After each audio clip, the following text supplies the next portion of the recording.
So I'm going to start with Christian Barmore from the New England Patriots, a guy that we had as our number one interior defensive lineman in the 2021 draft. He fell all the way to pick 38 goes in the second round to the Patriots last year. We did see him play. It's not like he wasn't on the field. Over 600 snaps, 63 PFF grade. But I think he's the type of guy, he was explosive. He's difficult to block. I think, adjusting to the Patriots system as a run defender, probably a little bit more difficult for Barmore, but I think he's got the ability to be a legitimate breakout player. Who else you got? Joseph NOTEBOOM, offensive tackle for the Rams. Now, they paid him like they're expecting this breakout as well. You're following the money trail here behind the Rams' evaluation of NOTEBOOM. Well, certainly in this instance. I mean, the money trail matches up with the small sample size of very good play, right? They pay him pretty big money to keep him in the building as Whitworth's successor. So you put all those things together. He's athletic. He's got the prototype. He's got the size. Like, everything you want is there. And the Rams, at least, clearly believe that that's going to happen. Chase WINOVICH. All right, so I'm going to take a stab at this one. Chase WINOVICH breaking out with the Browns. He was a guy that we really liked coming out. Goes third round out of Michigan to the Patriots, right? Third or fourth round. But WINOVICH early on, it was like, wow, this guy looks great. Steal for the Patriots, right? He's a good pass rusher. He was pretty solid against the run.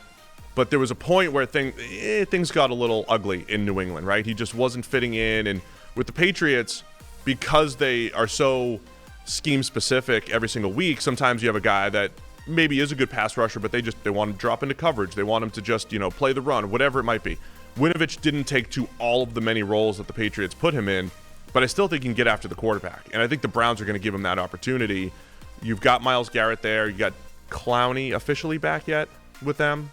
Yeah. And WINOVICH can be that number 3 edge and maybe just get after the quarterback and be, say, a 50 pressure guy in a third edge defender type of role. I think he has that type of potential. So I'm going to go back to some previous evaluation and what we've seen in the NFL and say change of scenery is going to work for Chase WINOVICH. I think that ZAVEN Collins could be primed for a big year for Arizona.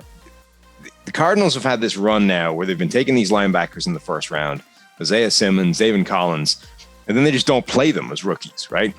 ZAVEN Collins, though, just couldn't even get on the field. Like, they didn't have him playing. They had Hicks, they had Isaiah Simmons. There's just no playing time for Collins. And yet every time he actually got on the field, he looked good. And even in like tiny sample size stuff, you sort of saw the tiny margins for error that linebackers have at this level. Like he was on the field for a little bit against Carolina and he just got put in the blender. Like there was one play where he got one-on-one in the open field against, it was Christian McCaffrey who just wrecked him. And then there was a play where he was like one-on-one against Cam Newton, down by the goal line again. It's like it's tough. Like playing linebackers a nightmare in today's NFL. That's why some of these guys struggle when they transition. But I think you could see him read the run game in particular really well. He filled against the run really quickly, really decisively, made an impact there. I didn't see a problem in coverage or sort of range, all those kinds of things. I think he just needed playing time, and there wasn't any last season for him in Arizona. But they've moved on, from one linebacker. Simmons is still there. I think this is Collins' job this season, and based off last year, I don't see any reason why he couldn't have a big jump this season.